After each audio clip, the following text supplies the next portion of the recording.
අපි සිස්ටම් එකක් බයි කරනකොට කොහොමද අපි කොස්ට් එක අඩු කරගන්නේ? ගොඩක් අය බලන ප්‍රධානම දේ තමයි යෝක. අපිට කොස්ට් එක කොහොමද අඩු කරගන්න පුළුවන් කියන එක ගැන හැමෝම අවධානය යොමු කරනවා. ඇයි සහ කොහොමද අපි මේක කරගන්නේ කියන එක බොහොම වැදගත් ප්‍රශ්න දෙකක් අහනවා. අපි සිස්ටම් එක කොස්ට් එක අඩු කරගන්න පුළුවන් ප්‍රධානම විදිය තමයි අපි සිස්ටම් එකක් අපේ ඇවිල්වල රික්වයර්මන්ට් හරියටම අයිඩෙන්ටිෆයි කරගන්න ඕන. අපිට මෙන්න මේ දේවල් ටික තමයි අවශ්‍ය. මේක තමයි අපේ growth එක. මේ දේවල් අපිට ඉස්සරහදී අවශ්‍ය වෙනවා කියන කාරණයක් එක්ක. ඒක step 1. එතකොට අපි හරියටම අපේ requirements ටික දන්නවා නම් අපි අනිවාර්යයෙන්ම buy කරන්නේ අපිට අවශ්‍ය කරන දේ විතරයි. උදාහරණයක් විදිහට හිතන්නකෝ මෙහෙම. දැන් මම හිතුවත් එහෙම බයිසිකලයක් ගන්න. මම කල්පනා කරන්නේ බයිසිකලයකින් මට ලැබෙන්න ඕන දේවල් මොනවද? ඒතර බයිසිකලයක් මොන බයිසිකලයක් ගත්තත් යන්න පුළුවන් දෙන්නටයි.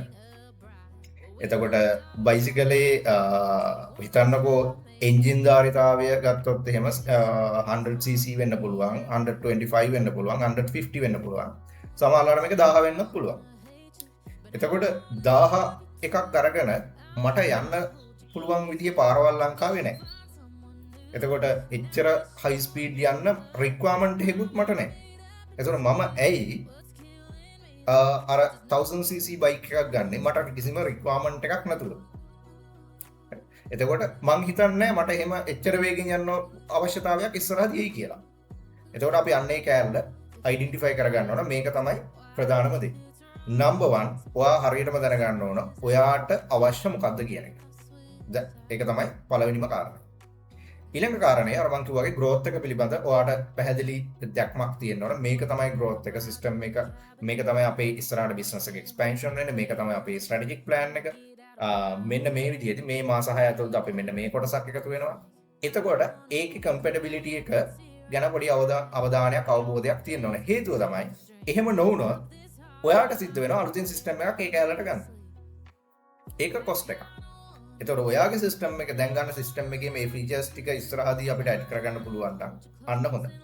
ඊළඟ කාරණය සමහර වෙලාවට දැන් ලංකාවේ අය ගොඩාක් වෙලාවට කන්සිඩර් කරනවා on frame සිස්ටම් එකක් දාගෙන සර්වර් එකක් දාලා ඉවරලා මේක hardware සර්වර් එකක් අපේ ඕගනයිසේෂන් එක ඇතුලේ දාලා මේක රන් කරගන්න. මොකද හේතුව අපි cloud එක දැක්කහම හිතන්නේ cloud based system වල cost එක වැඩි කියලා. හැබැයි cloud based system වල cost එක අඩු වෙන තැන තමයි අපි කියනවා replacement hardware replacement cost එකේදී තමයි මේක අඩු වෙන්නේ. ඉතින් ඔයගලන්ට subscription based යන්න පුළුවන් නම් ඔයගලන්ගේ system එක financially ගොඩාක් viable. මොකද හේතුව ඔයා pay කරන්නේ ඔයා පාවිච්චි කරන දේවල් ටිකට විතරයි. ඒකේ features උනත් එහෙම තමයි. ගොඩාක් වෙලාවට ඔයාට විල්ලි වෙලා ඔය systems දෙන ගොඩාක් ආයතන ඔයගලන්ගේ features කොටස් වලට කඩලා දෙනවා. එතකොට ඔයා pay කරන්නේ ඔයාට ගන්න පුළුවන් දේවල් විතරයි. ඒකෙනුත් බලන most customizable version එක මොකක්ද කියන එක.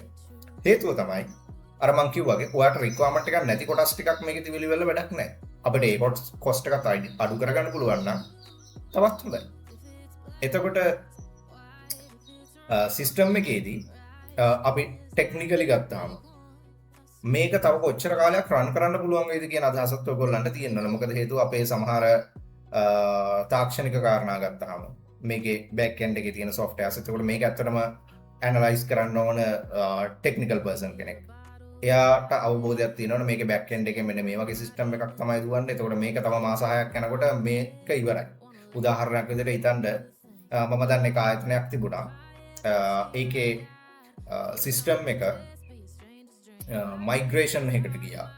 ලොකු මයිග්‍රේෂන් එකක්. අවුරුදු 3ක් විතර වගේ ප්‍රොජෙක්ට් එක. අවුරුදු 3ක් විතර ප්‍රොජෙක්ට් එක ඉවර වෙනකොට ඔපරේටින් සිස්ටම් එක සපෝට් නැහැ. හේතුව තමයි Windows 7 වල ඉඳගෙන 8 වලට ආවා. එතකොට මේක ඇවිල්ලි වල Windows 7 වලින් උඩ කිසිම එකකට සපෝට් කරන්නේ නැහැ. අවුරුදු 3 ප්‍රොජෙක්ට් එක ඉවර වෙනකොට ඔපරේටින් සිස්ටම් එක අප්ග්‍රේඩ් කරන්න බෑ. ඩිපෙන්ඩන්සි එකක් හැදිලා.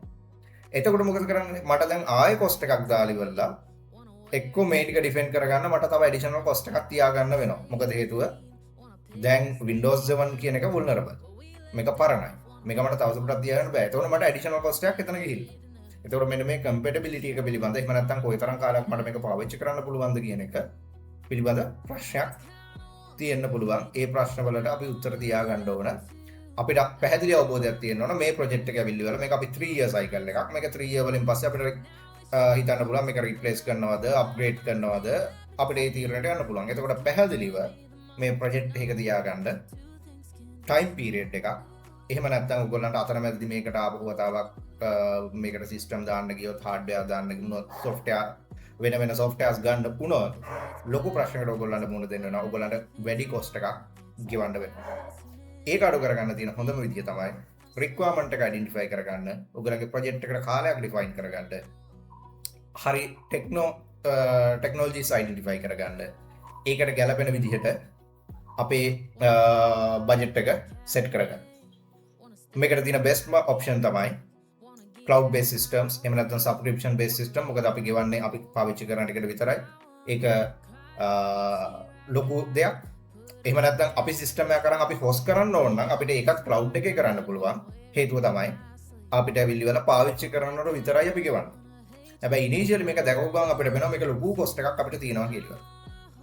වැදගත්ම දේ තමයි අපිට මේ කොස්ට් එක එන්නේ හાર્ඩ්වෙයාර් රිප්ලේස්මන්ට් එකකදී තමයි අපිට අර තියෙන කැපෙක්ස් එක එහෙම නැත්නම් කැපිටල් එක්ස්පෙන්ඩිචර් කියන කොටස නැතුව යනවා cloud එකට අපි හොස්ට් කරමු.